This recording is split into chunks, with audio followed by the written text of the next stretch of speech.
जय हिंद मेरे दोस्तों, आपका स्वागत है आपके अपने YouTube चैनल प्रीतम अगाड़ी परिवार में। और मैं हूं सूरज कुमार। तो कैसे हैं आप लोग? आई होप कि आप लोग अच्छे होंगे, स्वस्थ होंगे, साथ ही साथ पढ़ाई कर होंगे। जैसा कि आपको स्क्रीन पे नज़र आ रहा होगा, बहुत ही अच्छा चीज़ आपको नज़र आ रहा होगा। क्या है आपके पास? विद्युत। ये बेसिकली आपको पता ही होगा कि क्लास 10 का फिजिक्स का एक चैप्टर है। ठीक है, हम लोग आज की इस वीडियो में जो क्लास 10 का जो आपका साइंस का जो चैप्टर जो 12 है आपका, जो कि एक फिजिक्स का पोर्शन पड़ता है। जैसे आपको पता ही है कि साइंस को 3 कैटेगरी में बांटते हैं हम लोग। आपका बायो, आपका हो गया फिजिक्स और आपका केमिस्ट्री। ठीक है, तो हम लोग फिलहाल अभी केमिस्ट्री पर बात करेंगे। ठीक है, और अभी आने वाला वीडियो अभी आपका फिजिक्स पर ही रहेगा।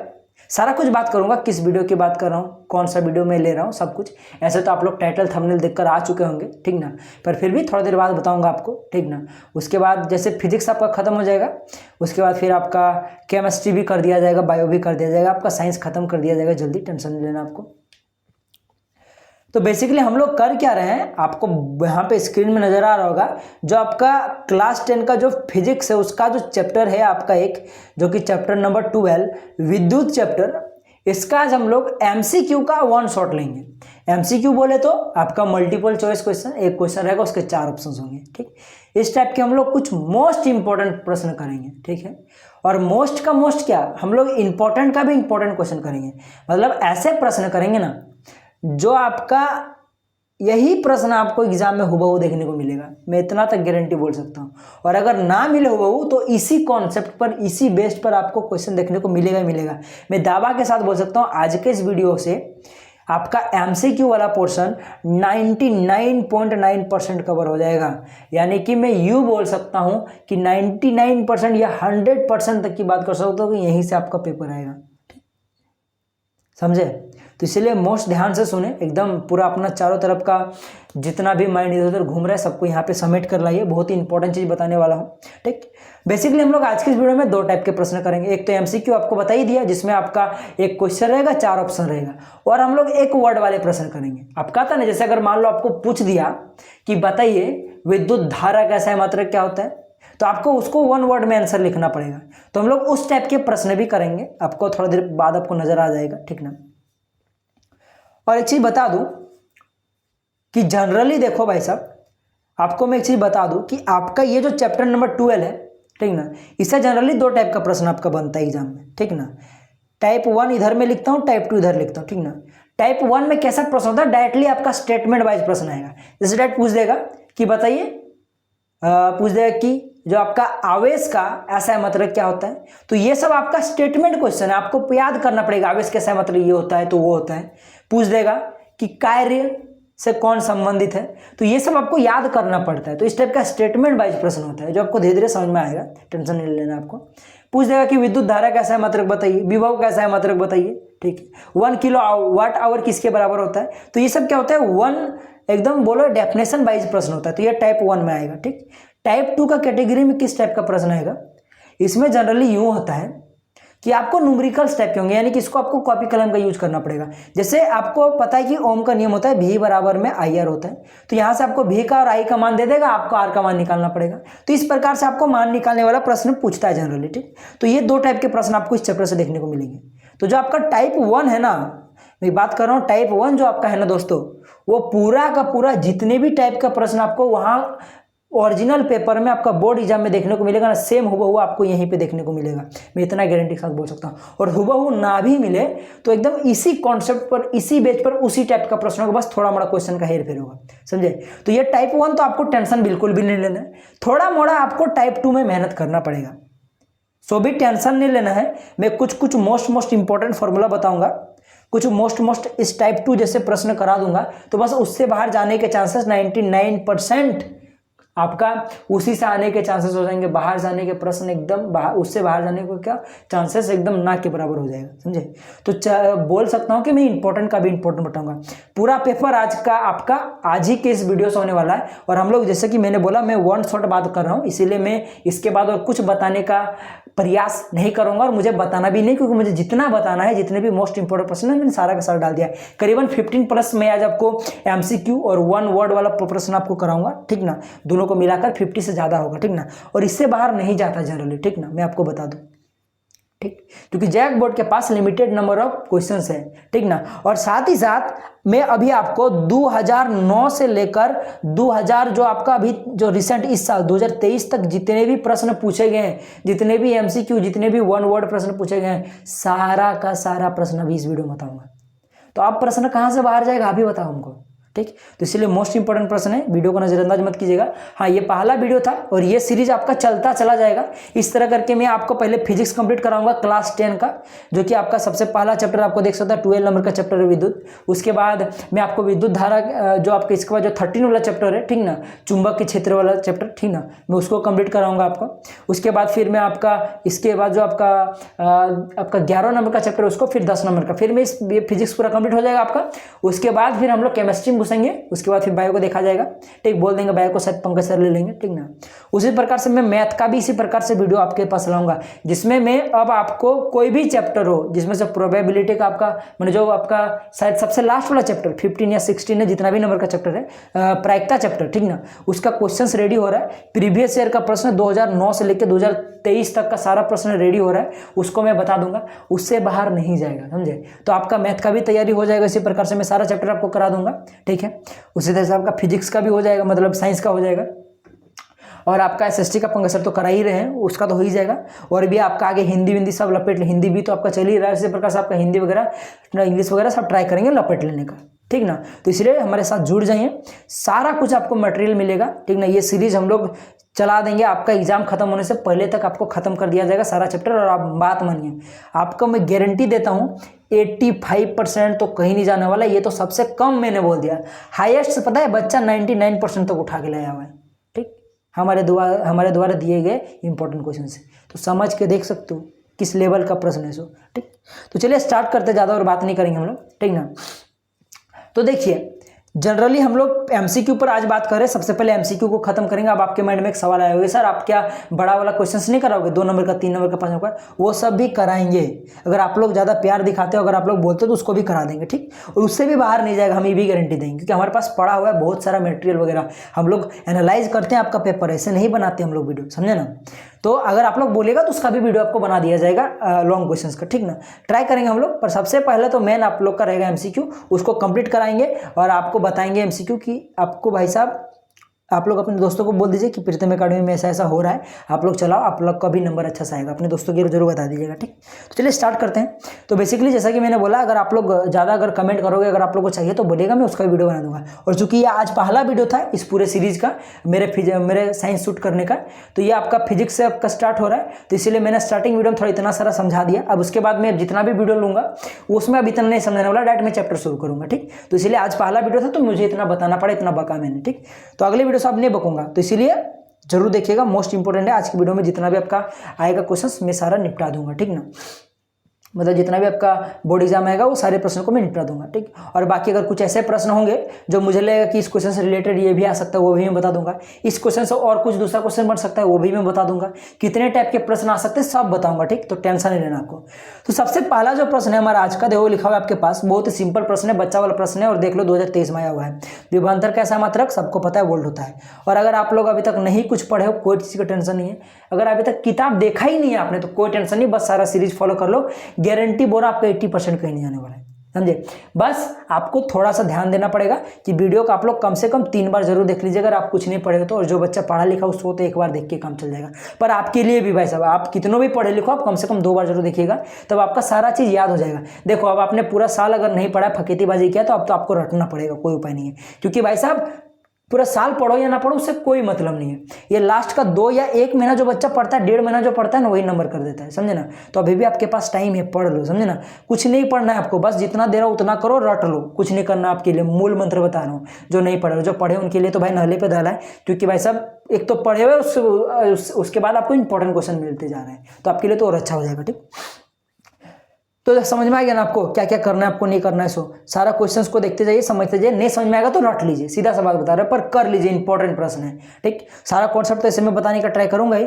तो जैसा कि मैंने अभी क्वेश्चन बोला कि विभवांतर का ऐसा मात्रक क्या होता है, जो कि वोल्ट होता है, याद रखिएगा। और यही प्रश्न आपका बन सकता है, विभव का ऐसा मात्रक, विभवांतर और विभव का ऐसा मात्रक सेम होता है वोल्ट। तो कभी प्रश्न बन सकता है, वह कौन से ऐसी 2 राशियां जिनका आपका SI मात्रक समान होता है। तो याद रखिएगा विभवांतर और विभव। आगे चल क्या आएगा, टेंशन नहीं लेना है।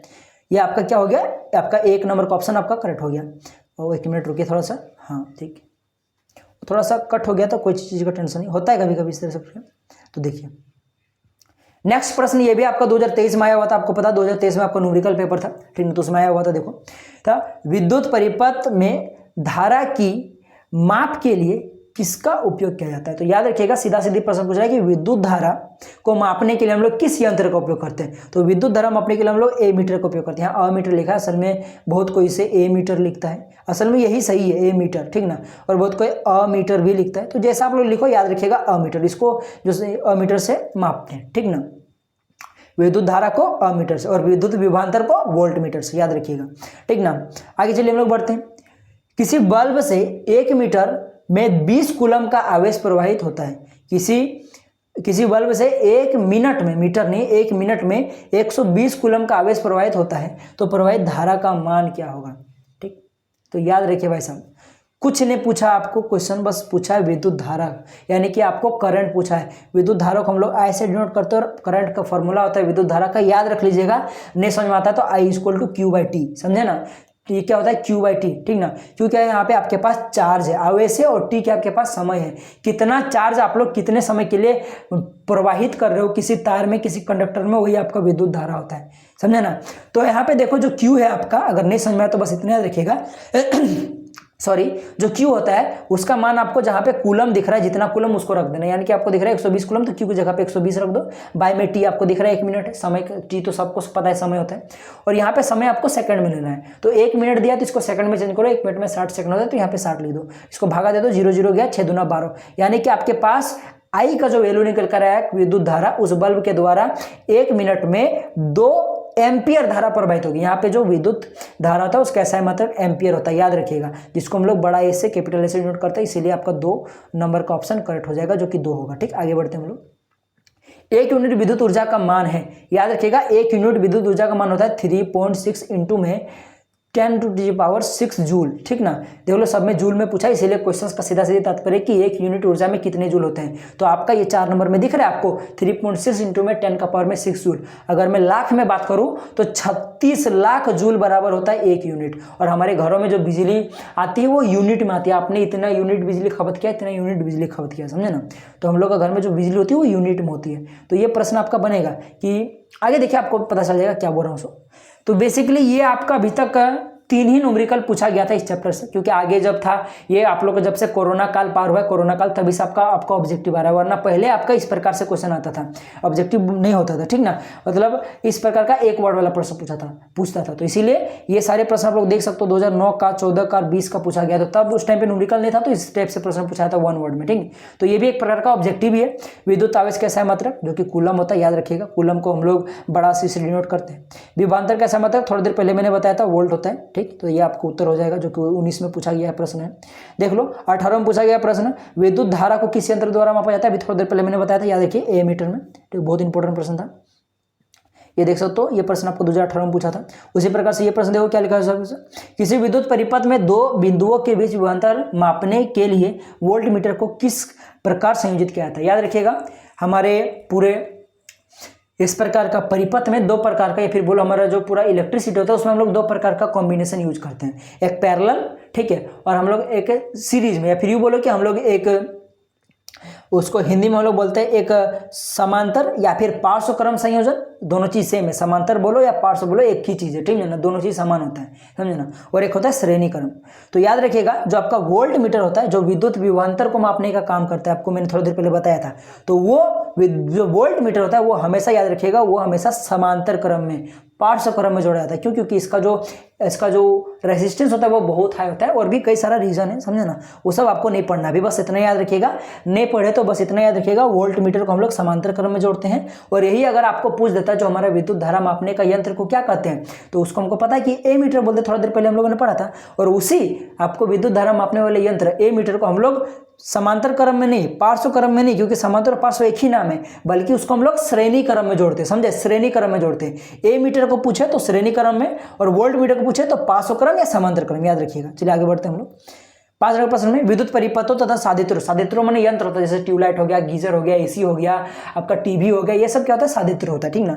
में सामान्यतः उपयोग होने वाली सुरक्षा उपाय का नाम लिखिए। तो याद रखिएगा फ्यूज हो गया, अर्थिंग हो गया, क्या हो गया, फ्यूज हो गया, अर्थिंग हो गया, ये सब क्या होते हैं आपके साधित्र होते हैं, मतलब साधित्रों को सुरक्षा रखने का उपाय होता है। क्योंकि आपको पता है घर में हम लोग फ्यूज यूज क्यों करते हैं, क्योंकि अधिक मान लो एक्सेस वोल्टेज आ गया आपका पोल से, ठीक ना, तो आपका फ्यूज उड़ता है, ना कि घर उड़ता है, समझे।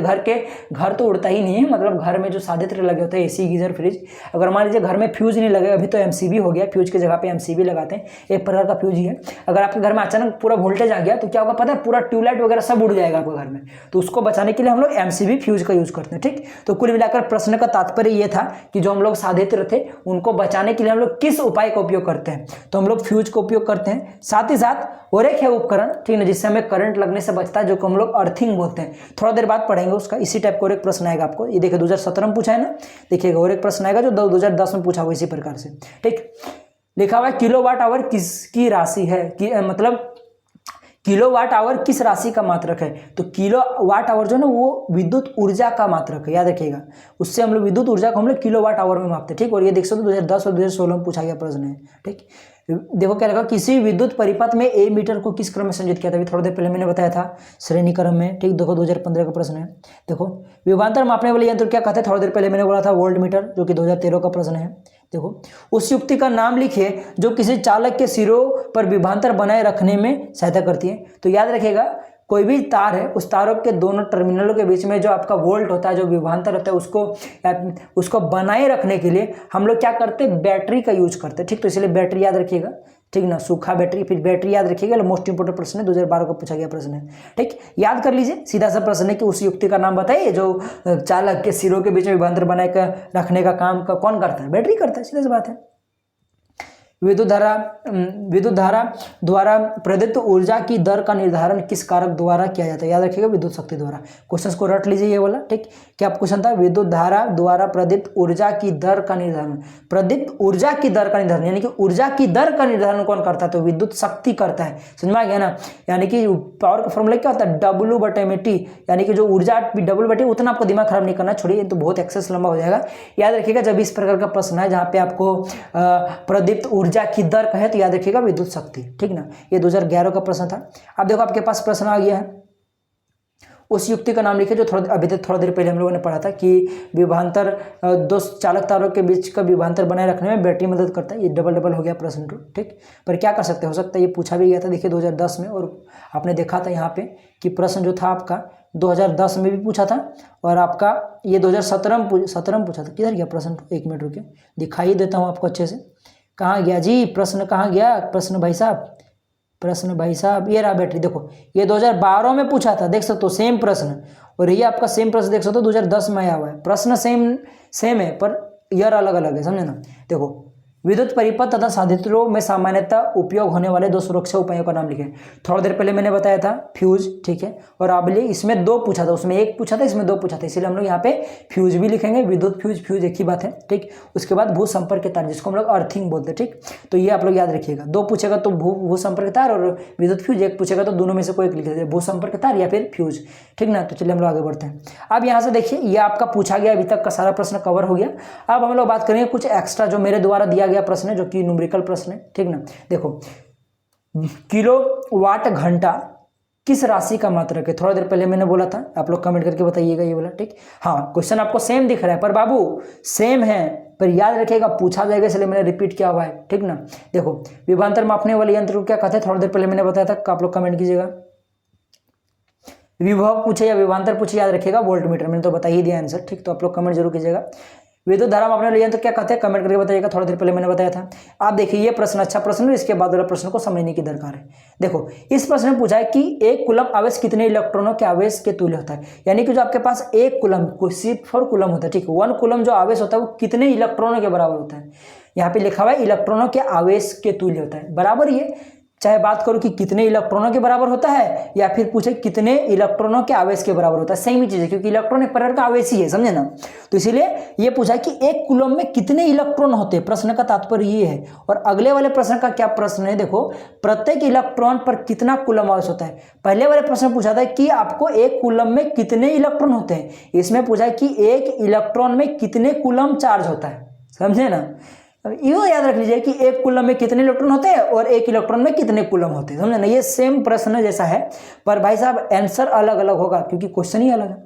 तो याद रखिएगा, कभी अगर पूछे कि एक कूलम आवेश में कितने इलेक्ट्रॉन, तो यानी कि एक कूलम कितने इलेक्ट्रॉन के बराबर होता है, तो याद रखिएगा आप लोग को जनरली होता है 6.25 इंटू में 10 का पावर में 18 इलेक्ट्रॉन के बराबर होता है। और चूंकि यहाँ पे ऑप्शन में दिख नहीं रहा होगा, लेकिन ये वाला दिख रहा होगा जो कि करीबन इसी के बराबर है। यहाँ पे लिखा है 6.25, यानी कि 6 रुपया 25 पैसा, यूँ समझो, और यहाँ पे 6 रुपया है, तो एग्जैक्टली सेम ही जैसा है। तो इसीलिए अगर इस टाइप का अगर आपको एग्जाम्पल मिले, तो मतलब ऑप्शन मिले, तो ये वाला क्लिक, इस टाइप का इसको क्लिक कीजिएगा 6 इंटू 10 पावर में 8, और अगर करेक्ट मिल गया 6.25 इंटू में 10 का पावर में 18 इलेक्ट्रॉन, तो इसको करेक्ट कीजिएगा, ठीक। तो ये क्या हो गया, आपके पास एक कूलम में इतने इलेक्ट्रॉन होते हैं। अब भाई साहब एक इलेक्ट्रॉन में कितने कूलम चार्ज होता है, याद रखिएगा 1.6 इंटू में 10 का पावर में -19 कूलम, यानी कि बी नंबर का ऑप्शन, यानी 2 नंबर का ऑप्शन करेक्ट हो जाएगा। हो सकता है मैं गलती से यहाँ पे 2 नंबर के ऑप्शन को मैं बी नंबर का ऑप्शन बोल देता, तो बात बराबर है, कभी कभी होता है ऐसा, क्योंकि मैंने क्या क्या गलती से यहाँ पे जो ऑप्शन का जो नंबर है वो मैंने 1 2 3 4 लिख दिया है। असल में यहाँ ABCD होना चाहिए था, इसीलिए मेरा हो सकता है 4 नंबर का ऑप्शन को मैं डी नंबर का ऑप्शन बोल दूँ, ठीक। तो उसको ध्यान दीजिएगा। देखिए यह याद रखिएगा, बहुत इंपॉर्टेंट प्रश्न था। अगर पूछे कि इलेक्ट्रॉनों पर कितने कूलम आवेश होता है, यानी कि एक इलेक्ट्रॉन कितने कूलम के बराबर होता है, तो 1.6 और 10 के पावर में -1980 कूलम, ठीक ना, -19 कूलम, ठीक ना। और अगर पूछे कि आपके पास एक कूलम में कितने इलेक्ट्रॉन होते हैं, यानी कि 6 इंटू 10 के पावर में 18, या फिर 6.25 इंटू 10 के पावर में 18 कूलम, ठीक ना। चलिए आगे बढ़ते हैं। बाकी अगर इसका आपको प्रूफ चाहिए तो आप लोग कमेंट करके बताइएगा, मैं इसका एक शॉर्ट वीडियो बना दूंगा, वरना आप लोग एक काम कीजिएगा, इसके डिस्क्रिप्शन में चेक कीजिएगा, इस वीडियो के डिस्क्रिप्शन में। अगर तब तक शॉर्ट वीडियो बन चुका होगा तो आपके पास मैं लिंक डाल दूंगा इस वीडियो के डिस्क्रिप्शन में, ठीक, आप लोग देख लीजिएगा। देखिए विद्युत परिपथ में ए मीटर को किस क्रम में जोड़ा जाता है, थोड़ी देर पहले मैंने बोला था ए मीटर को किस में जोड़ा जाता है। ए मीटर को हम लोग विद्युत परिपथ में हम लोग उसको श्रेणी क्रम में जोड़ते हैं, वोल्ट मीटर को पार्श्व क्रम में, ठीक। तो ये आप लोग का हो गया 1 नंबर का ऑप्शन करेक्ट हो जाएगा। विद्युत परिपथ में वोल्ट मीटर को किस क्रम में जोड़ा था, थोड़ी देर पहले अभी मैंने बताया, उसको हम लोग पार्श्व क्रम में जोड़ते हैं। 2 नंबर का ऑप्शन आपका करेक्ट हो जाएगा, समझे। जो क्या लिखा, किसी विद्युत परिपथ में 2 बिंदुओं के बीच विभवांतर मापने के लिए वोल्ट मीटर को किस क्रम में संयोजित किया जाता है। सेम तरह का प्रश्न है, पर पूछने का नजरिया अलग है, समझे ना। तो इसको आप लोग कमेंट करके इसका आंसर बताइए, ठीक है ना। सेम ही प्रश्न है, आपको लग रहा है कि सर बार बार एक ही प्रश्न बता रहे, अरे बाबा यही सब प्रश्न आता ही है, तो प्रश्न में क्या चेंज कर दूं बताइए। मैंने क्या बोला, इंपॉर्टेंट का इंपॉर्टेंट बता रहा हूँ, यानी वही प्रश्न बता रहा हूँ जो चांसेस एग्जाम में आएगा, तो यही सब चांसेस इसलिए मैं बता रहा हूँ। देखो उस युक्ति का नाम लिखे जो चालक के सिरों के बीच विभवांतर बनाए रखने में सहायता करती है, थोड़ी देर पहले मैंने बताया, कमेंट करके बताइए, ठीक। बैटरी, चलो बता दिया आंसर मैंने। 1 किलो वाट आवर किसके बराबर होता है, थोड़ा देर इसे पता नहीं बताया कि नहीं बताया, तो देखो 1 किलो वाट आवर जो होता है वो किसके बराबर होता है, वो होता है 3.6 इंटू में 10 का पावर में 6 जूल, यानी कि 36 लाख जूल के बराबर, शायद मैंने बताया था आपको ये वाला। तो 1 नंबर का ऑप्शन आपका करेक्ट हो जाएगा। चलिए हम लोग बोलते हैं 1 नंबर का है ना, हाँ चलो। 11वां प्रश्न, जूल प्रति कूलम को क्या कहते हैं, याद रखिएगा जूल प्रति कूलम को हम लोग वोल्ट कहते हैं। क्या कहते हैं, जूल प्रति कूलम अगर आपके पास पूछे तो वोल्ट, और कभी पूछ दे कि कूलम प्रति सेकंड, जूल प्रति कूलम वोल्ट, कूलम प्रति सेकंड पूछे तो वो एम्पियर के बराबर होता है, याद रख लीजिएगा, ठीक। चलिए हम लोग आगे बढ़ते हैं। विद्युत धारा द्वारा प्रदीप्त ऊर्जा की दर का निर्धारण कैसे किया जाता है, तो याद रखिएगा विद्युत ऊर्जा द्वारा प्रदीप्त ऊर्जा की दर, नहीं मैंने थोड़ी देर पहले बताया, इसको मैं नहीं बताऊंगा। चलिए इसका ऑप्शन आप लोग का, इसको आप लोग आंसर दीजिएगा, साथ साथ देखिए जिसका भी आंसर आप लोग दोगे क्वेश्चन के साथ ऑप्शन बताइएगा, ठीक, वरना मैं कंफ्यूज हो जाऊंगा। चलिए 13वां प्रश्न क्या है, जब ताप में वृद्धि होती है तो किसी चालक का प्रतिरोध बढ़ जाता है, समझे ना। याद रखिएगा ओम का नियम कहता है कि जो आपके पास ओम का नियम हो रहा कि देखिए जूल के हिसाब से, जूल का लॉ कहता है कि किसी भी तार का जो हीट होता है, फिर बोलो किसी भी चालक का जो हीट होता है उसको हम लोग एच से डिसाइड थी ना, वो एच डायरेक्टली प्रोपोर्शनल होता है करंट के, आई के, समझे ना। यानी कि किसी भी आई के बराबर भी होता है, पर हमें यहाँ आर से मतलब है, क्योंकि प्रतिरोध पूछा है प्रश्न में, तो याद रखिएगा यहाँ पे आर, ठीक। यानी कि किसी भी चालक का जो हीट होगा वो उसके प्रतिरोध के डायरेक्टली प्रोपोर्शनल होता है, यानी किसी तार का प्रतिरोध अगर ज़्यादा है तो उसमें हीट ज़्यादा निकलेगा। जैसे आपको पता है कि चांदी का सबसे ज़्यादा मतलब सबसे ज़्यादा वो अच्छा चालक होता है, यानी कि वो कम प्रतिरोध लेके आता है। जबकि एल्यूमिनियम की बात करूँ तो उसका क्या होता है, उसका ज़्यादा प्रतिरोध होता है चांदी से, समझे ना। तो चांदी देखिएगा, चांदी और अगर आप लोग एल्यूमिनियम में सेम मैग्नीट्यूड का या फिर बोलो कि सेम पावर का या फिर बोलो कि एक जैसा बिजली प्रवाहित कीजिएगा, अगर मान लीजिए इसमें 1 वोल्ट और इसमें भी 1 वोल्ट, तो दोनों तार को देखिएगा कि ज़्यादा गर्म कौन होगा, एल्यूमिनियम होगा, क्योंकि उसका प्रतिरोध ज़्यादा है। इसलिए 1 नंबर का ऑप्शन क्या हो जाएगा, करेक्ट हो जाएगा, क्योंकि प्रतिरोध बढ़ने के साथ साथ माने तार में जो प्रतिरोध बढ़ने साथ साथ ताप में वृद्धि होती है, इसलिए ताप में अगर वृद्धि होगी तो प्रतिरोध में भी वृद्धि होगी। ठीक, देखो जब किसी चालक तार से विद्युत धारा प्रवाहित होती है तो गतिशील कण, पूछा है कि जब कोई तार में विद्युत धारा प्रवाहित होती है तो कौन सा ऐसा कण है जो गतिशील होता है, इलेक्ट्रॉन, समझे ना। तो इसलिए 4 नंबर ऑप्शन करेक्ट हो जाएगा। परमाणु तो होता ही नहीं, क्योंकि परमाणु गतिशील नहीं होता है, परमाणु के अंदर में इलेक्ट्रॉन गतिशील होता है, प्रोटॉन तो होता ही नहीं, आयन भी नहीं होता है, समझे ना। यहाँ हम लोग जल की बात नहीं कर रहे हैं, समझे ना, तार की बात कर रहे हैं जो कि सॉलिड है, समझे ना। तो यहाँ पे आयन की बात ही नहीं करेंगे हम लोग। तो 4 नंबर का ऑप्शन आप लोग याद रखिएगा, दुनिया में इलेक्ट्रॉन ही एक ऐसा चीज है, समझे ना, जो हमेशा गतिमान रहता है, समझे ना। तो इसीलिए इलेक्ट्रॉन हो जाएगा। इलेक्ट्रॉन के कारण ही इलेक्ट्रिसिटी एक जगह से दूसरी जगह फॉलो करती है। आप लोग बोलते हैं करंट फॉलो कर रहा है, अरे बाबा करंट फॉलो नहीं करता है, करंट तो भाई प्रॉपर्टी का नाम दिए, इलेक्ट्रॉन फॉलो जो करता है ना, इलेक्ट्रॉन एक जगह से दूसरी जगह असल में जाता नहीं, वो वाइब्रेट करता है, यूँ समझ लीजिए। इलेक्ट्रॉन एक जगह से दूसरी जगह जाता है, तो वो जो जाता है उसके कारण करंट भी ट्रांसफर होता है, तो उसको हम लोग करंट बोलते हैं, समझे ना। छोड़िए, बहुत हैप्टिक हो जाएगा, खाली याद रखिएगा इलेक्ट्रॉन गतिशील होता है, समझे ना। चलिए आगे बढ़ते हैं हम लोग। फ्यूज को विद्युत परिपथ में किस क्रम में जोड़ा जाता है, याद रखिएगा, फ्यूज को और अमीटर को सेमी क्रम में जोड़ते हैं, श्रेणी क्रम में। ऐसा क्यों, याद रखिएगा, ए मीटर में अगर आप लोग कोई चीज जोड़ोगे ना, तो ए मीटर में जैसे कि समझो कि अगर ए मीटर में फ्यूज को अगर जोड़ोगे तो फ्यूज कटेगा ना, तो पूरा घर का बिजली चला जाएगा, क्योंकि परिपथ जो होगा वो डिस्कनेक्ट हो जाएगा, समझे ना। जो आपका परिपथ बनेगा, जैसे कि जो हमारा घर का पूरा जो बिजली का कनेक्शन है, जो तार और वायरिंग वगैरह है, ये पूरा एक परिपथ है, समझे ना। अगर इसमें फ्यूज अगर आप लोग श्रेणी क्रम में लगाओगे तो फ्यूज अगर मान लो कट गया, एक्सेस वोल्टेज है, फ्यूज कट गया तो पूरे घर का बिजली चला जाएगा, समझे ना। लेकिन वही अगर आप लोगों ने फ्यूज को गलती से पार्श्व क्रम में जोड़ दिया तो होगा कैसा पता है, उसी प्रकार का हाल हो जाएगा। क्योंकि देखो हमारे घर का जो पूरा कनेक्शन होता है इलेक्ट्रिसिटी, वो पार्श्व क्रम का होता है। पूछ सकता है कि हमारे घरों में किस प्रकार का क्रम में लगा होता है तारे, समझे ना, या फिर बोले विद्युत युक्तियां किस क्रम में जुड़ी होती है, तो पार्श्व क्रम। इंपॉर्टेंट क्वेश्चन आ सकता है, समझिए, बोले याद रखिएगा, ये प्रश्न आपको मैंने डाला हुआ नहीं है पर आएगा, समझे ना, आने के चांसेस हैं। तो पार्श्व क्रम में जोड़ते हैं। पार्श्व क्रम का क्या फायदा है कि अगर मान लो कि आपको पंखा का स्विच ऑन करना है या फिर ऑफ करना है, तो पंखा का स्विच दोगे तो सिर्फ पंखा ही ऑन होगा, ऐसा नहीं कि आपका घर का एसी, फ्रिज, टीवी ऑन हो जाएगा, सो ऐसा नहीं होता है। उसको बंद करोगे तो सिर्फ पंखा ही बंद होगा, ऐसा नहीं कि आप लोग टीवी देख रहे हो तो टीवी भी बंद हो जाएगा, समझे ना। तो पार्श्व क्रम में कोई एक चीज को एक ही बार बंद करोगे तो वो एक ही चीज बंद होगा, समझे ना, या फिर वो चालू होगा, ऐसा नहीं कि पूरे घर का बिजली चला जाएगा। लेकिन श्रेणी क्रम में क्या होता है कि अगर आपने गलती से स्विच ऑफ किया पंखा का और वो श्रेणी क्रम में है तो पूरे घर का बिजली आपका चला जाएगा, और अगर आप लोगों ने अगर गलती से ऑफ कर दिया तो पूरे घर का बिजली चला जाएगा, और ऑन कर दिया तो सारा कुछ टीवी, एसी, फ्रिज सब चालू हो जाएगा, समझे। तो इसी कारण से हम लोग क्या करते हैं, फ्यूज को श्रेणी क्रम में जोड़ते हैं। क्यों, समझो, क्योंकि फ्यूज का काम क्या होता है कि ज्यादा वोल्टेज आने पर वो खुद को जला लेता है, और हम लोग को क्या करता है, हमारे घर में जितने भी साधित्र लगे होते हैं, एसी, फ्रिज, टीवी, ये सबको बचा देता है, समझे ना। तो फ्यूज उड़ेगा और उड़ के वो घर का इलेक्ट्रिसिटी काटेगा, तब ना बचेगा। अब भाई साहब उसको अगर आपने पार्श्व क्रम में जोड़ दिया तो फ्यूज तो उड़ेगा ज्यादा वोल्टेज आने से, लेकिन इलेक्ट्रिसिटी पूरा घर में रहेगा ही रहेगा, और आपका घर सारा उड़ जाएगा। घर तो नहीं उड़ेगा, घर के सारे साधित्र उड़ जाएंगे। तो इसीलिए हम लोग उसको पार्श्व क्रम में नहीं जोड़ते, श्रेणी क्रम जोड़ते, क्योंकि श्रेणी क्रम में फ्यूज उड़ा तो पूरे घर का बिजली गुल। ज्यादा ज्ञान हो गया तो कोई टेंशन नहीं है, अगर आप लोग नहीं पढ़े तो जो पढ़ा होगा उसको तो पूरी अच्छे समझ में आ गया होगा। इसलिए 1 नंबर का ऑप्शन आपका करेक्ट हो जाएगा। चालक के सिरों विभवांतर बढ़ने से धारा की प्रबलता पर क्या प्रभाव पड़ता है। धारा की प्रबलता यानी कि यहाँ पे आई की बात की गई है, ठीक ना, करंट की। यहाँ पे क्या पूछा, विभवांतर यानी कि वोल्ट की बात की गई है। ओम का नियम से हमें पता है कि जो भी होता है वो डायरेक्टली प्रोपोर्शनल आई की बराबर होता है, ठीक ना। यानी अगर भी बढ़ेगा तो आपका आई भी बढ़ेगा, आई बढ़ेगा तो भी बढ़ेगा, यानी कि बढ़ जाता है, यानी कि 1 नंबर से आपका ऑप्शन करेक्ट हो जाएगा। ठीक, चलिए हम लोग बढ़ते हैं आगे। ओम का नियम देखो लिखा है ऑप्शन में, चालकों पर लागू होता है। हाँ, बात तो सही है भाई साहब, तो ये तो ऑप्शन करेक्ट हो गया। अर्धचालकों पर लागू होता है, ये गलत बात है। विद्युत अपघट्यों पर लागू होता है, ये भी गलत बात है।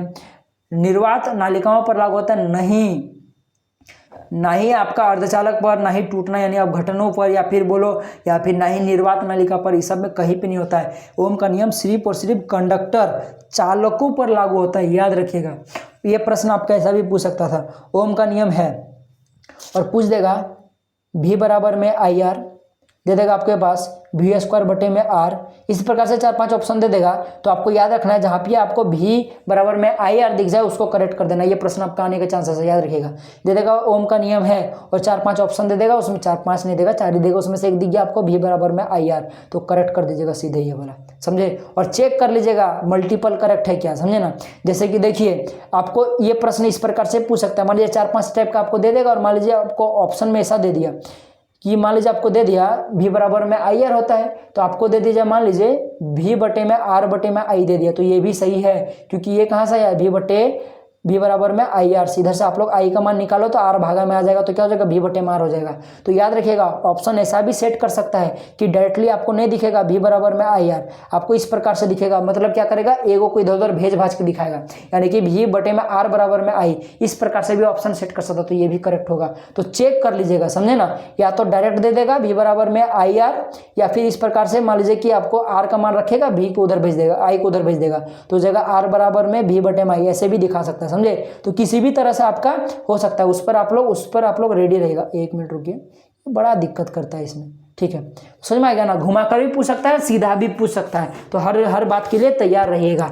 और मान लीजिए अगर आपका ऐसा रह गया V बराबर में आई आर तो है ही, और आपको दे दिया R बराबर में V बटे में आई, तो जरूर देखिएगा अगर ये एक ऑप्शन में, ये 2 नंबर के ऑप्शन में, तो जरूर लिखा होगा A और B दोनों, तो उसको करेक्ट कर दीजिएगा, समझे ना। तो इस प्रकार से आपका बनेगा। ये प्रश्न आता है आपका, नहीं समझ में आया तो फिर से रिपीट कर देख लीजिए। विद्युत आवेश कैसा है मतलब, थोड़ा देर पहले मैंने बताया था, विद्युत आवेश कैसा मतलब होता है कूलम। 3 नंबर का ऑप्शन आपका करेक्ट हो गया। चलिए आगे बढ़ते हैं हम लोग। विद्युत धारा कैसा मतलब वोल्ट, ये आपके पास है, वोल्ट थोड़ी होता है, विद्युत विभवांतर का होता है। विद्युत धारा यानी कि आई की बात की गई है, यानी कि ये क्या हो जाएगा आपके पास, विद्युत धारा कैसा मतलब एम्पियर होता है। 4 नंबर का ऑप्शन आपका करेक्ट हो जाएगा। चलिए हम लोग आगे बढ़ते हैं, हम लोग। विभव कैसा है मतलब, थोड़ा देर पहले मैंने बताया था वोल्ट होता है, ठीक। विभवांतर कैसा मतलब कमेंट करके बताइए। प्रतिरोध कैसा मतलब ओम होता है, चलो याद रखिएगा। और ओम का सिंबल इस प्रकार से होता है, ठीक ना, याद रख लीजिएगा, ठीक। चलिए आगे बढ़ते हैं हम लोग।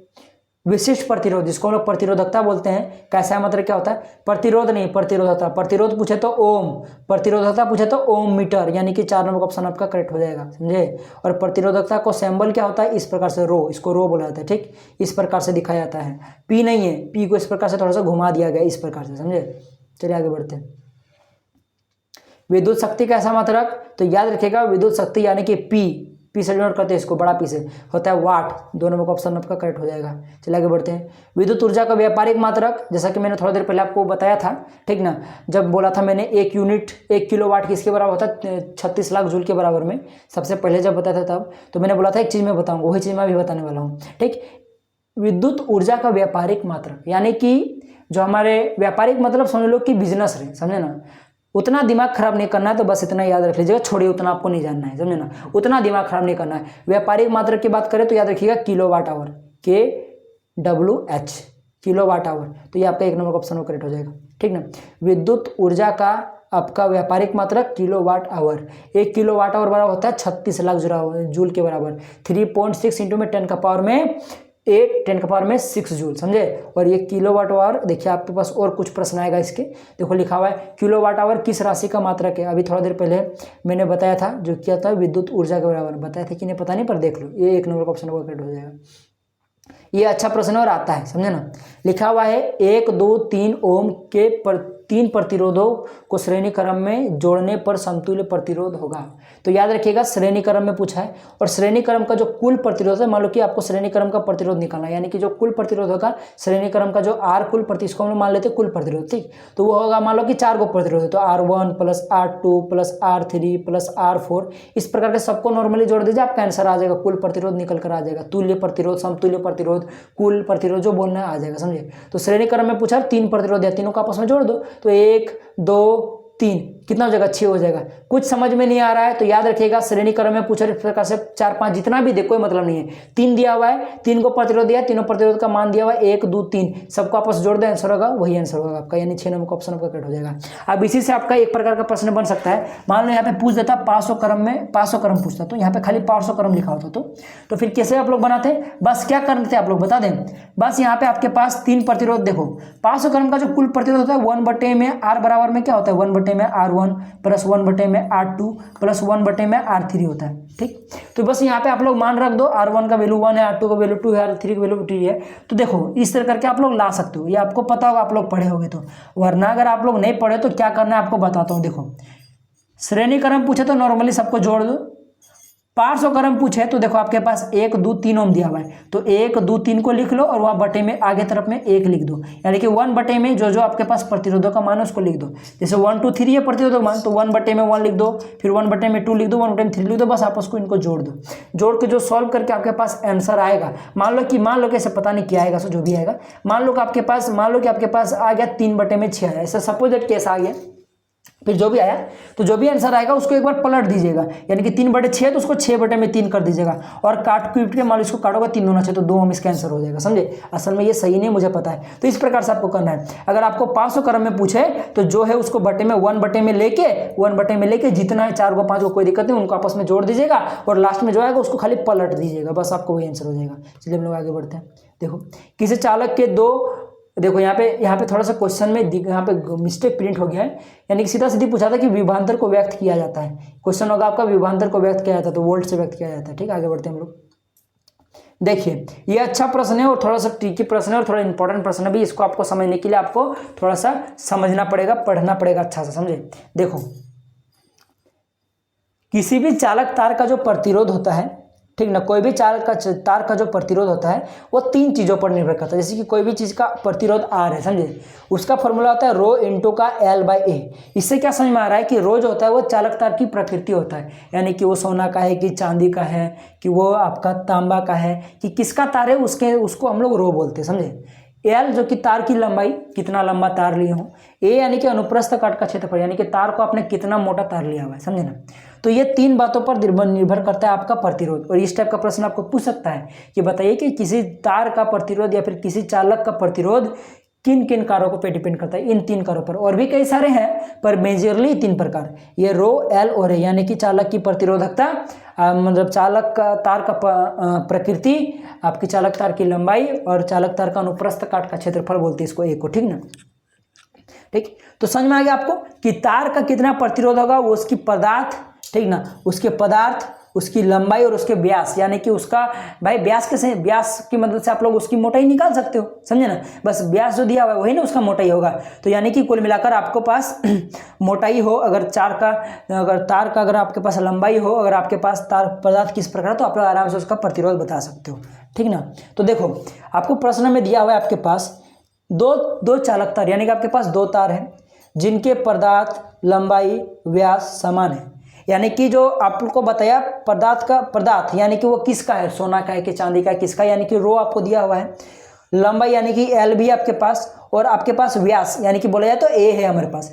तीनों का तीनों चीज समान दिया हुआ है दोनों तार के लिए, यानी कि दोनों का R भी समान होगा, यानी इन दोनों तारों का जो प्रतिरोध होगा वो समान होगा। आपको यहाँ तक समझ में आ गया है, ठीक है। तो आप देखो आगे क्या प्रश्न पूछा है इसमें, किसी विद्युत परिपथ में, यानी कि कोई भी परिपथ है जिसमें पहले श्रेणी क्रम में फिर पार्श्व क्रम में संयोजित किए जाते हैं, तो श्रेणी क्रम और पार्श्व क्रम संयोजन में उत्पन्न ऊष्माओं का अनुपात ज्ञात कीजिए। यानी कि जो ऊष्मा को अगर हम लोग H से डिनोट करें और श्रेणी क्रम से निकला हुआ ऊष्मा को अगर हम लोग HS से डिनोट करें, S मैंने श्रेणी, ठीक ना, HS से डिनोट करें, और पार्श्व क्रम से निकला हुआ ऊष्मा को अगर हम लोग HP से डिनोट करें, P फॉर पार्श्व क्रम, ठीक ना, मैंने समझाने के लिए लिखा हुआ है, ठीक ना। HS फॉर H उष्मा निकला हुआ श्रेणी क्रम से, HP मैंने उष्मा निकला हुआ HP से।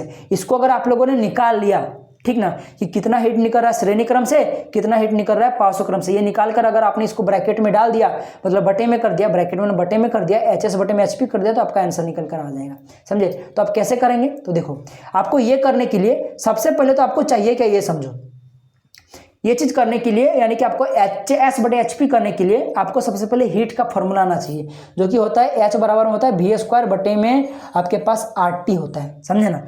तो भाई साहब ये हीट का फॉर्मूला होता है, तो यहाँ पे आपको V चाहिए, T चाहिए और R चाहिए। समझिए आपको देखिए इस प्रश्न में आपको V और T समान लेके चलना है, समझे ना। इस टाइप के प्रश्न में जब V और T का कोई जिक्र ना किया हो तो समझ के चलिए कि दोनों तार के लिए V और T समान है। जाहिर सी बात है, यहाँ पे लिखा हुआ है किसी विद्युत परिपथ में, यानी कोई एक ही परिपथ है जिसमें आपको दोनों तार को जोड़ा गया है, यानी उस तार का जो आपका V और T होगा वो समान होगा, समझे ना। कि उस परिपथ में मान लो 4 घंटा के लिए बिजली प्रवाहित हुआ, तो वो जो 4 घंटा के लिए हुआ वो दोनों तार के लिए होगा, क्योंकि वो तार दोनों तार उसी परिपथ में लगा हुआ है, तो T तो समान होगा ही और वोल्ट तो समान होगा ही, समझे ना। तो ये समझ में आ गया आपको। तो बेसिकली V और T को हम लोग समान रख के चलेंगे, तो बचा सिर्फ R। तो हम लोग को सबसे पहले R को देखना पड़ेगा कि श्रेणी क्रम में R और पार्श्व क्रम में R क्या होता है, सो क्योंकि हमें HS निकालना है और HP निकालना है। तो देखो आपको पता है, मैं दिखाता हूँ अभी आपको, देखो थोड़ा सा मैं यहाँ पे चेक कर लो, क्योंकि मैं रूम में हूँ और लाइट भाग चुका है, समझे। तो मुझे थोड़ा सा स्टाइलिश की जरूरत पड़ेगी। इससे क्या बोल रहा हूँ आपको समझना नहीं है, समझे ना, स्टाइलिश वगैरह क्या है। सो अभी आप बस जो समझा रहा हो वो समझे। देखिए अब आपके पास देखिए, आपको सबसे पहले R निकालना पड़ेगा, किसके लिए पता है, आपको सबसे पहले R निकालना पड़ेगा, आपको सबसे पहले R निकालना पड़ेगा पार्श्व क्रम के लिए या फिर श्रेणी क्रम के लिए। चलिए श्रेणी क्रम के निकालते हैं। तो अभी थोड़ी देर पहले मैंने बोला था श्रेणी क्रम के लिए R निकालने के लिए हम लोग क्या करते हैं, दोनों को जोड़ना पड़ता है हमें। तो मान लो कि आपके पास प्रतिरोध R है, ठीक। श्रेणी क्रम के लिए जो प्रतिरोध आपके पास R निकलेगा वो कितना निकलेगा, R1 + R2 + R3 करने से निकलेगा। तो हमारे पास 2 प्रतिरोध है, यानी कि R1 R2 है, तो हम लोग सिर्फ R1 और R2 लेंगे, ठीक ना। और दोनों का प्रतिरोध क्या है, R है। मैंने थोड़ी देर पहले बताया था कि भाई साहब दोनों का प्रतिरोध समान है, इसलिए हम लोग क्या करते हैं, दोनों प्रतिरोध को समान मान लेंगे, ठीक ना। तार 1 का प्रतिरोध तार 2 का प्रतिरोध, दोनों का प्रतिरोध हम लोग समान मान लेंगे, ठीक है। तो आपके पास ये R1 और R2 समान हो जाएगा, तो मैं इसको भी R मान लेता हूं, इसको भी R मान लेता हूं। तो जो कुल जो आपके पास श्रेणी क्रम का जो आपके पास प्रतिरोध निकल कर आएगा, ये R और R यानी कि 2R निकल कर आएगा। यानी कि जो श्रेणी क्रम का प्रतिरोध निकल कर आएगा वो आपके पास कितना निकल कर आएगा, 2R निकल कर आएगा, ठीक है। इसको याद रखिएगा, 2R आपके पास श्रेणी क्रम का प्रतिरोध निकल कर आएगा। ये भी हम लोग HS का फॉर्मूला में यूज करेंगे, हीट श्रेणी क्रम से, ठीक ना। उसी प्रकार से हम लोग पार्श्व क्रम का आपको क्या निकाल लेंगे, हम लोग पार्श्व क्रम का हम लोग क्या करेंगे, हम लोग प्रतिरोध निकालेंगे। तो पार्श्व क्रम प्रतिरोध कैसे निकलता है, 1/R, यानी कि जो आपके पास 1/R, ये जो कुल प्रतिरोध कैसे निकलेगा पार्श्व क्रम का, निकलता है 1/R इक्वल होता है 1/R1 + 1/R2 से निकलेगा, क्योंकि हमारे पास 2 प्रतिरोध है। बस यहाँ पे R1 का वैल्यू R रख दो, R2 का वैल्यू R रख दो, यहाँ पे आपके पास हो जाएगा 1/R प्लस का 1/R, ये बराबर हो जाएगा आपके पास जो तुल्य प्रतिरोध, कुल जो समतुल्य प्रतिरोध होगा किसके, आपका पार्श्व क्रम के, ठीक ना। तो इसको सॉल्व करोगे तो आपके पास हो जाएगा 2/R। और नहीं समझ में आया तो बस इतना याद रखिएगा, छोड़िए, उतना हेक्टिक नहीं करना है। थोड़ा देर पहले मैंने बोला था कि पार्श्व क्रम का जो प्रतिरोध होता है उसको आपको क्या करना पड़ता है, 1/में में जो प्रतिरोध होता है उसको आपस में, जितने प्रतिरोध उनको आपस में जोड़ना पड़ता है। तो हमारे पास दोनों प्रतिरोध का मान R है, तो बस इसको बाई में कर दीजिए। तो इसको सॉल्व कीजिए तो एलसीएम R का R ही आ जाएगा, R का R ही आ जाएगा और बस ऊपर में 2 बचेगा, यानी कि 2/R हो जाएगा, ठीक ना। और इसको बस उल्टा करना पड़ता है, तो हो जाएगा R/2। ये आपके पास पार्श्व क्रम का क्या आ गया, आपके पास प्रतिरोध आ गया, यानी श्रेणी क्रम का 2R और पार्श्व क्रम का R/2। अब बस हम लोग फॉर्मूला में यूज करेंगे H वाला फॉर्मूला, आपका काम खत्म हो जाएगा।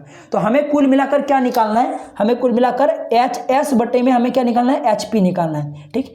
HS का फॉर्मूला वही होगा, V² बटे में RT होगा, इसका भी हो जाएगा V² बटे में RT होगा, ठीक है। तो देखो भाई साहब, V और V यहाँ से कट के खत्म हो जाएगा, T और T कट के खत्म हो जाएगा, क्योंकि सेम चीजें हैं, ठीक है, सेम ही है दोनों का मान, तो कट के खत्म हो जाएगा। बस R में चेंजेस है, तो इसके लिए यानी कि HS के लिए, इस HS के लिए जो R का वैल्यू होगा वो क्या होगा आपके पास, क्योंकि देखो अब आपके पास क्या बचा, सिर्फ R यहाँ का बचा और यहाँ का R बचा, और HS का जो R निकला हमारे पास, H श्रेणी क्रम का, वो क्या निकला था हमारे पास, 2R निकला था। और नीचे पास जो हमारे पास HP यानी कि जो पार्श्व क्रम का जो हमारे पास R था वो कितना निकल कर आया था हमारे पास, R/2। तो मैं यहाँ पे लिख देता हूँ R/2, ठीक। अब देखो ये R/2 ऊपर जाएगा तो पलट जाएगा, यानी कि 2R इंटू का हो जाएगा आपके पास 2/R, ठीक ना, 2/R। अरे कट गया, ठीक है, चलो कोई बात नहीं, मैं फिर से बता देता हूँ। तो आपके पास आ गया था 2R इंटू का हो गया था आपके पास 2R बराबर हो गया था आपके पास 2/R आ गया था, ठीक। ये R कट गया तो आपके पास देखो ऊपर में 2 बचा, यानी कि 2 जो 4 हो जाएगा, 4/1 यानी कि 4:1 आ गया आंसर, ठीक। तो ये आपका जो आपके पास ये जो 4 नंबर का ऑप्शन है ये आपका करेक्ट हो जाएगा। एक बार इसको फिर से रिपीट करके देख लीजिएगा, आपको सारा कुछ समझ में आ जाएगा।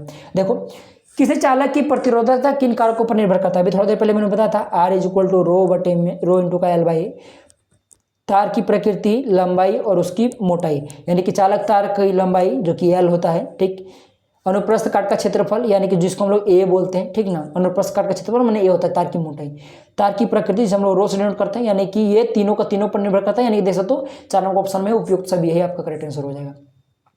ओम के नियम के अनुसार किसी चालक के सिरों के बीच विभवांतर उसमें प्रवाहित विद्युत धारा के समानुपाती होता है। ओम का नियम याद कीजिए, क्या होता है, भी समानुपाती आई होता है, यानी कि अगर भी बढ़ाओगे तो करंट भी बढ़ेगा, करंट बढ़ाओगे तो आपके पास वोल्ट या फिर बोलो विभवांतर भी बढ़ेगा, समझे ना। यहाँ पे लिखा हुआ है ओम के नियम के अनुसार दो चालक तार के बीच में विभवांतर माने भी और विद्युत धारा यानी कि करंट आई के बीच का क्या रिलेशन होता है, समानुपातिक होता है, इसलिए डी नंबर का ऑप्शन आपका करेक्ट हो जाएगा 3 नंबर का। देखो 1 यूनिट बराबर होता है, तो 1 यूनिट याद रखिएगा 1 किलोवाट के बराबर होता है, 1 किलोवाट के बराबर होता है। और 1 यूनिट में कितना जूल होता है भाई साहब, देखो अगर 1 किलोवाट बराबर में 1 यूनिट होता है तो जाहिर सी बात है कि हमें पता है कि 1 वाट बराबर होता है 36 लाख जूल। तो भाई साहब एक किलोवाट बराबर 36 लाख जूल होता है, तो जाहिर सी बात है कि 1 यूनिट बराबर भी 36 लाख जूल होगा, क्योंकि 1 यूनिट और किलोवाट बराबर है, इसीलिए, समझे ना। तो ये आपका हो जाएगा आंसर। चलिए आगे हम बढ़ते हैं। निम्नलिखित में से कौन सा पद निम्नलिखित में से कौन सा विद्युत परिपथ में विद्युत शक्ति को निरूपित करता है, यानी सीधा सीधी प्रश्न पूछ रहा है कि ये जो 4 आपको फॉर्मूला नजर आ रहा है 4 ऑप्शन में, ये चारों फॉर्मूला में कौन सा ऐसा है जो विद्युत शक्ति का फॉर्मूला नहीं है, समझे ना। तो सबसे पहले आपको विद्युत शक्ति के बारे में जानना पड़ेगा। तो देखो मैं आपको बताता हूँ, ठीक ना, समझो। तो देखो विद्युत शक्ति यानी कि जो मेन फॉर्मूला होता है उसका क्या होता है, वर्क डन अपॉन में टाइम, कितना समय क्या वो कितने समय में वही आपका शक्ति होता है, वही आपका पावर होता है। यानी कि पी का जो फॉर्मूला आपके पास होता है, पी का जो आपके पास फॉर्मूला होता है वो आपके पास होता है वर्क डन अपॉन में टाइम। 1 मिनट रुकिए थोड़ा सा, हाँ ये रहा वर्क डन अपॉन टाइम, यानी कि W/T होता है, ठीक, ये आपका पी का फॉर्मूला होता है, ठीक है। तो देखो आप लोग यहाँ से जो W को है W को आप लोग क्या लिख सकते हो, आप लोगों ने पढ़ा हुआ, याद कीजिए आप लोग कि जो W होता है वो किसके बराबर होता है, याद कीजिए, जो आपके पास वोल्ट होता है यानी विभवांतर किसके बराबर होता है कि 2 चार्जों को एक किसी बिंदु से माने 2 चार्जों को क्या करते हैं, किसी अनंत से किसी बिंदु पर लाने में जो किया गया कार्य होता है वही हमारा क्या होता है, विभवांतर होता है। यानी कि हम लोग विभवांतर का फॉर्मूला पढ़े, V/में क्या होता है, W/Q, W/Q। यहाँ से आप लोग क्या करो, W का मान निकाल लो, तो क्या हो जाएगा, Q उधर जाएगा भाग गुना में, तो W/में आपके पास आ जाएगा V/Q आ गया आपके पास, ठीक है, V/Q। तो बस यहाँ पे W जगह पे V/Q रख दीजिए, तो V/Q में आपके पास क्या आ गया, यहाँ पे T आ गया, ठीक है, समझ में गया, आपका टी है, ठीक, W/E नहीं है, टी आ गया, ठीक। तो आप देखो यहाँ पे समझो, यहाँ पे आपको यहाँ पे क्या आ गया, V का आपके पास आ गया Q/T आ गया, ठीक, क्योंकि हम लोग इसको लिख सकते हैं V/Q में T को लिख सकते हैं V Q/T। और Q/T किसका फॉर्मूला था, याद रखिए, चार्ज बटे में आपके पास टाइम किसका फॉर्मूला होता है, याद कीजिए, करंट का होता है। यानी कि यहाँ पे मैं इसके जगह पे आई लिख सकता हूँ, इसके जगह पे यानी कि VI, ये आपका एक फॉर्मूला बन गया, ठीक। यानी कि ये जो 3 नंबर का ऑप्शन आपको दिख रहा है ये करेक्ट हो जाएगा, यानी कि ये शक्ति का फॉर्मूला होता है, करेक्ट नहीं होगा, ये नहीं होगा इसका सही आंसर, क्योंकि ये शक्ति का फॉर्मूला है, पूछा कौन सा नहीं होगा सो, तो ये तो एक शक्ति का फॉर्मूला हो गया आपका 3 नंबर का। अब देखिए, अब आपके पास पता है कि P का एक फॉर्मूला हमारे पास अभी आया हुआ है, P बराबर में क्या होगा, V का हमारे पास ये अभी आया हुआ है। तो आप लोगों को पता है ओम का नियम से आप लोगों ने पढ़ा हुआ है, ओम का नियम लगा लो, कम कर चलिए, ओम का नियम हम लोग लगाते हैं। देखो ओम का नियम होता है V बराबर में IR होता है, तो बस यहाँ पे जो V का मान है उसके जगह पे IR को पुट कर दीजिए, तो V की जगह पे जैसे IR पुट कीजिएगा तो हो जाएगा IR इंटू का ये वाला I हो जाएगा I। तो देखो यहाँ पे I और I मिलकर क्या हो जाएगा, I² तो देख सकते हैं आप लोग I² ये भी आपका क्या हो जाएगा, एक फॉर्मूला हो जाएगा, यानी कि 1 नंबर का ऑप्शन जो आपको दिख रहा है I²R, ये भी आपका विद्युत शक्ति का फॉर्मूला होगा, यानी कि ये भी ऑप्शन में नहीं होगा, ठीक। अब जाहिर सी बात है यार, I² अगर होगा तो यानी कि I/R² नहीं होगा, यही आपका सही आंसर होगा। पर फिर भी हम लोग एक काम करते हैं, ये जो आपके पास V²/R इसको भी प्रूव करके देखते हैं। एक बार सारा मिनिमाइज में कर दूं, ठीक, देखो हम लोग अभी तक देख चुके थे, हमारे पास फॉर्मूला भी आया था P बराबर में V/I, हम लोगों ने अभी प्रूव किया था, ठीक। अब हम लोग क्या करेंगे, ओम का नियम लगाएंगे, ओम का नियम V/IR होता है, यहाँ से हम लोग I का फॉर्मूला निकालेंगे तो V भागा में आ जाएगा, यानी कि I का फॉर्मूला निकल कर आएगा आपके पास, सॉरी R भागा में आ जाएगा V के, यानी कि V/R हो जाएगा। तो बस यहाँ पे I की जगह पे V/R पुट कीजिए, यानी कि V इंटू का V/R हो गया आपके पास। तो देखो ये V भी गुना हो जाएगा, यानी कि V²/R आ गया, देख सकते हो ये 4 नंबर का ऑप्शन आपको दिख रहा है। यानी कुल मिलाकर जो आपके पास P का जो फॉर्मूला निकल कर आ गया, जो जो कि हमें पता है एक फॉर्मूला जो मेन फॉर्मूला होता है वर्क डन अपॉन में टाइम, यानी कि W बटे में T, ये तो होता ही होता है, समझे। बहुत जगह पे E बटे में T लिखता है, यानी कि एनर्जी अपॉन में टाइम, ये भी लिखता है, समझे ना। तो ये सब आप लोग बाद में पढ़ेगा। तो W बटे T तो होता ही होता है, सच V स्क्वायर बटे R भी होता है, VI भी होता है और I स्क्वायर बटे R भी होता है, समझे ना। ये सब याद रखिएगा। और ये जो आपके पास है ये नहीं होता है, इससे न्यूमेरिकल भी बन सकता है। अगर मान लीजिए आपको पूछ देता कि बताइए विद्युत शक्ति कैसे, विद्युत शक्ति का आपका मान पूछा, समझे ना, और आपको दे दिया करंट दिया हुआ है और आर दिया हुआ है, तो कौन सा फॉर्मूला लगाओगे? ये वाला फॉर्मूला लगाओगे, क्योंकि हमारे पास इसी फॉर्मूला में करंट और आर विद्युत शक्ति का रिलेशन होता है। अगर मान लीजिए क्वेश्चन में आपको दे दे वोल्ट दे दे और आई दे दे, तो फिर कौन सा फॉर्मूला यूज करोगे? ये वाला फॉर्मूला यूज करोगे। अगर मान लीजिए वोल्ट और आपको आर दे दे, तो ये वाला फॉर्मूला यूज करोगे पावर निकालने के लिए, समझे ना। तो इस प्रकार से इस फॉर्मूला का यूज किया जाता है। अब चलो हम लोग कुछ एक्स्ट्रा, अब हम लोग वन वर्ड वाले प्रश्न पर आते हैं, जो कि मैंने सेट किया हुआ है। ये सब अच्छा प्रश्न है। किसी चालक की प्रतिरोधकता का संकेत तथा मात्रक लिखिए। मैंने थोड़ा देर पहले बताया था प्रतिरोधक हम लोग रो से डिनोट करते हैं। यहाँ पे रो तो छूट गया, प्रिंट मिस्टेक, तो यहाँ पे लिखना मैंने यहाँ पे मिला नहीं हमको रो, ठीक। छोड़िए, रो को ऐसे लिखा जाता है, ठीक है, इस तरह से पी जैसा टान दिया था, इसको रो बोलते, ठीक। ये आपका संकेत हो गया। और इसका जो ऐसा है मतलब मैंने बताया था ओम मीटर होता है। विद्युत बल्ब का फिलामेंट किस धातु से बना होता है? तो टंगस्टन से, इसका W होता है। टंगस्टन एक तत्व है जिसका आपका प्रतीक W होता है।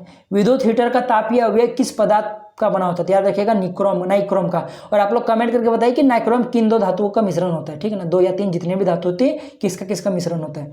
अब बताइए उस युक्ति का नाम बताइए जो प्राय विद्युत परिपथ में प्रतिरोध को परिवर्तित करने के लिए प्रयुक्त होती है। यानी कि आपको एक ऐसा युक्ति का नाम बताए जो प्रतिरोध को चेंज करता रहता है, समझे ना। तो याद रखिएगा प्रतिवर्ती प्रतिरोध। कुछ नहीं याद रखना है, कभी भी पूछे कि वह कौन सा युक्ति है या फिर कौन सा यंत्र है जिससे हम लोग प्रतिरोध को कम बेसी ज्यादा कम कर सकते, तो याद रखिएगा प्रतिवर्ती प्रतिरोध, समझे ना। देखो आर प्रतिरोध और यहाँ पे आई छूट गया, ठीक ना। आई धारा वाले तार में उत्पन्न उष्मा के लिए सूत्र होगा, जो कि मैंने बोला था H बराबर में होता है, बोला तो नहीं था, आई स्क्वायर इंटू का RT होता है, समझे। आई स्क्वायर बराबर में RT हो, क्या बोल रहा हूँ यार, आई स्क्वायर बराबर में सॉरी H स्क्वायर बराबर में होता है आई स्क्वायर RT होता है, समझे ना। H बराबर में आई स्क्वायर RT होता है, याद रख लीजिएगा। तो ये आपके पास हो गया। और ये जूल के द्वारा दिया गया था, ठीक ना, ये इक्वेशन जूल के द्वारा दिया गया था। H बराबर में आई स्क्वायर RT होता है। चलिए हम लोग आगे बढ़ते हैं। देखिए आगे प्रश्न आपके पास, ठीक। एक काम करता हूँ, यहीं पे बता ही देता हूँ, एक काम करूँगा बाद में बताऊंगा, ठीक। कुछ बताना है आपको। 6वां प्रश्न है वोल्ट पर एम्पियर किसका मात्रक है? यहाँ वोल्ट पर एम्पियर पूछा था, प्रतिरोध, ठीक ना, याद रखिएगा। अब ओम इंटू का मीटर किसका प्रतिरोध होता है? ओम मीटर, अभी थोड़ा देर पहले बोला था प्रतिरोधकता रो, याद आया। चलिए आगे बढ़ते हैं। विद्युत हीटर में विद्युत धारा का कौन सा प्रभाव डैश यानी कि दिखता है? विद्युत हीटर में विद्युत धारा का कौन सा प्रभाव दिखता है? तापीय प्रभाव। याद रखिएगा विद्युत का 3 प्रभाव होता है। एक होता है तापीय प्रभाव, ठीक है। एक आपके पास होता है रासायनिक प्रभाव, जैसे कि आपने चैप्टर 1 में पढ़ा हुआ था कि हम लोग अगर पानी में अगर विद्युत धारा प्रभावित कर दे तो हाइड्रोजन ऑक्सीजन में टूट जाएगा। तो विद्युत धारा का रासायनिक प्रभाव दिखा आपको? विद्युत धारा का रासायनिक प्रभाव नहीं, हाँ वही समझ लो, ठीक। उसके बाद हम लोग पढ़े थे, उसके बाद ताप, जो कि आपको पता ही विद्युत हीटर से हम लोग खाना पकाते हैं, हीट लेते हैं तो विद्युत निकलता है। अब तीसरा वाला आप लोग कमेंट करके बताइएगा, ठीक। आप लोग 9 नंबर का प्रश्न एक बार इसको चेक कीजिएगा ना, ठीक ना। लिखा हुआ है तापदीप लेंस का टंगस्टन तंतु किस ताप पर कार्य करता है? ये 2700 था क्या? सर जितना भी था शायद में भी 2700 ही है, 2700 डिग्री सेल्सियस। इसको चेक कीजिएगा आप लोग, ठीक है, एक बार। चलिए अब लोग बेसिकली जितना प्रश्न था आपका कंप्लीट हो गया। अब मैं आपको बता रहा था यहाँ पे जब आया था तब इस 5 नंबर के प्रश्न के पास, तब मैंने बोला था कि आपको एक चीज बताऊंगा, क्या शौक सुनिए। जैसे कि इस प्रश्न में आपको लिखा हुआ था कि किसी निम्नलिखित में से कौन सा पद विद्युत परिपथ में विद्युत शक्ति को निरूपित नहीं करता है। तो इसी प्रकार से अगर मान लीजिए आपके पास हीट के लिए प्रश्न आता कि कौन सा उष्मा के लिए, भाई साहब उष्मा के लिए अगर मान लीजिए प्रश्न आता है, या फिर यूं समझ लीजिए कि बेसिकली इस प्रश्न का मेन मोटिव क्या है कि आपको पावर के जितने भी फॉर्मूला हो सकते हैं उतना आपको याद करवाना, समझे ना। तो उसी प्रकार से इस टाइप का मान लीजिए कोई प्रश्न आपको पूछ देता जिसमें आपको पूछता कि बताइए जो आपके पास विद्युत का जो आपके पास ऊष्मीय प्रभाव जो हीट होता है उसका क्या क्या फॉर्मूला होता है, तो वो आपको बताना पड़ेगा। तो वो कैसे ज्ञात कीजिएगा? बहुत ही सिंपल है, देखिए यही चारों की मदद से हम लोग ज्ञात करेंगे। तो देखो आपको पता है कि अभी थोड़ा देर पहले आप लोगों ने देखा कि हम लोगों ने हीट का फॉर्मूला पढ़ा था, जो कि क्या था, H बराबर में, 1 मिनट रुके, ये थोड़ा सा हमेशा काहे डिस्टर्ब करता है इतना, ठीक। होता है आपके पास H बराबर में आई स्क्वायर RT होता है, याद रखिएगा, इसको आपको याद करना पड़ेगा बाबू, ठीक। आई स्क्वायर RT होता है, यानी हीट जो होता है वो कितना विद्युत धारा प्रवाहित हो रहा है और कितना आपके पास प्रतिरोध है, कितना टाइम के लिए धारा प्रवाहित किया गया है, उसके आपका बराबर होता है। जाहिर सी बात है मान लो कोई अगर आप लोग तार है, तार में जितना ज़्यादा करंट बहाओगे उतना ज़्यादा ना हीट बढ़ेगा जी। कोई तार है जिसका ज़्यादा प्रतिरोध है तो ज़्यादा हीट निकलेगा। कोई तार है, उस तार में अगर आप लोग ज़्यादा देर तक अगर इलेक्ट्रिसिटी पास करोगे तो ज़्यादा हीट निकलेगा, सीधा सी बात है। तो इसलिए यहाँ पे लिखा हुआ I²RT, I for current, R4 क्या होता है रेजिस्टेंस, T फॉर समय, ठीक ना। तो बेसिकली सब बात की बात है, यहाँ समझ में आ गया। ये आपका मेन फॉर्मूला होता है। अब देखिए आपको पता है कि I²R देख सकते हो यहाँ पे आपको दिख रहा होगा 2 नंबर के में, ये किसका फॉर्मूला था याद है आपको, P का था। तो आप लोग यहाँ पे लिख सकते हो I²/R के जगह पे P लिख सकते हो, यानी कि H का जो फॉर्मूला निकल कर आ गया PT निकल कर आ गया, यानी कि ये आपका पूरा P हो गया और ये T था यहाँ पे, यानी कि H का एक फॉर्मूला निकल कर आ गया आपके पास PT, ये आपके पास एक फॉर्मूला आ गया आपके पास। और फॉर्मूला बन सकता है, देखो आपको पता है कि PT है आपके पास यहाँ पे, ठीक है। और हम लोगों ने पढ़ा हुआ है कि पावर का और 2-3 फॉर्मूला पढ़ा हुआ है। जैसे आपको पता है कि पावर का एक फॉर्मूला हमारे पास, ये हम लोगों ने गलती से यहाँ पे मैंने 2 कर दिया, असल में यहाँ पे ये 1 नंबर वाला होता, ठीक ना, I²/R, I²/R, ठीक ना, लिखा सही है यहाँ पे, पर यहाँ पे मैंने 2 नंबर का ऑप्शन दिखा दिया। I²/R होता है आपको पता है, तो बस यहाँ पे I²/R जो कि P का वैल्यू होगा P इंटू का T हो जाएगा। इसे गलत मैंने कुछ नहीं बताया, बस यहाँ पे मैंने गलती क्या हो गया कि I²/R 1 नंबर में था, 1 नंबर का ऑप्शन में, और मैंने गलती से 2 नंबर वाला दिखा दिया, ठीक। बाकी यहाँ पे सही मैंने लिखा हुआ है, ठीक। तो ये आपका एक फॉर्मूला हो गया हीट का, याद रखिएगा। एक तो ये वाला मेन फॉर्मूला और एक फॉर्मूला ये हो गया। अब देखिए आपने पढ़ा हुआ है कि हीट का एक फॉर्मूला होता है V²/R होता है ना, P का फॉर्मूला। तो बस यहाँ P की जगह पे V²/R पुट कर दीजिए, यानी कि आपके पास हो जाएगा यहाँ पे P की जगह पे जब पुट कर दिया तो हो जाएगा V²/RT। तो देखिए इसी फॉर्मूला का हम लोग थोड़ी देर पहले यूज किए थे, HS और HP वाला फॉर्मूला में याद है बस। तो ये आपका एक फॉर्मूला निकल कर आ गया। और एक फॉर्मूला बन सकता है, P की जगह पे आप लोग क्या करो VI रख दो, यानी कि बस ये जो आपके पास P है यहाँ पे PT जो था आपका एक फॉर्मूला निकला, तो वहाँ पे खाली VI रख दो, तो VIT, तो ये भी आपका H का फॉर्मूला निकल कर आ गया। तो H का आपके पास 4 फॉर्मूला गए, एक मेन फॉर्मूला H बराबर में I²RT, एक फॉर्मूला H बराबर में PT, एक फॉर्मूला हो गया V²/R इंटू का T, और एक होता है VIT। अब भाई साहब देखो कैसा न्यूमेरिकल आपका बन सकता है, तो मैं फिर से लिख दूं आपको एक बार। एक फॉर्मूला आपके पास था I²RT, एक फॉर्मूला था आपके पास PT, एक फॉर्मूला आपके पास था गला में पेन हो गया, अच्छा कोई बात नहीं। एक फॉर्मूला आपके पास था VIT, और एक फॉर्मूला आपके पास था V²RT। आप देखो आपको कभी भी मान लो कि आपको हीट निकालने को बोले और आपको करंट दे दे, R दे दे, T दे दे, तो ये फॉर्मूला यूज कर लीजिएगा। या फिर अगर मान लीजिए आपको V दे दे, R दे दे, T दे दे, तो आप लोग ये वाला फॉर्मूला यूज कर दीजिएगा। या VIT दे दे तो ये वाला यूज कीजिएगा, P और T दे सिर्फ तो ये वाला यूज कर लीजिएगा। तो ये सारे फॉर्मूला का कैसे यूज करना है आपको समझ में आ गया ना, तो इस प्रकार से न्यूमेरिकल बनता है। तो आई होप कि आपको आज का क्लास समझ में आ गया होगा। जाहिर सी बात है अगर अभी तक आप लोग देख रहे हो तो आपको क्लास समझ में आ गया होगा। लगभग 55 मिनट का वीडियो बन गया, पर भाई साहब इंपॉर्टेंट था, एक ही शॉट में आपका खत्म हो गया, इससे बाहर नहीं जाएगा, बात मानिए मेरा, ठीक है। तो इसी प्रकार से हम लोग अगले चैप्टर में मिलेंगे। इसके बाद हम लोग ये 12 चैप्टर था ना, तो 13 चैप्टर को कवर करने का काम करेंगे, ठीक। तो चलिए हम लोग मिलेंगे अगले वीडियो में, तब तक के लिए जय हिंद, जय भारत और आपका दिन शुभ हो।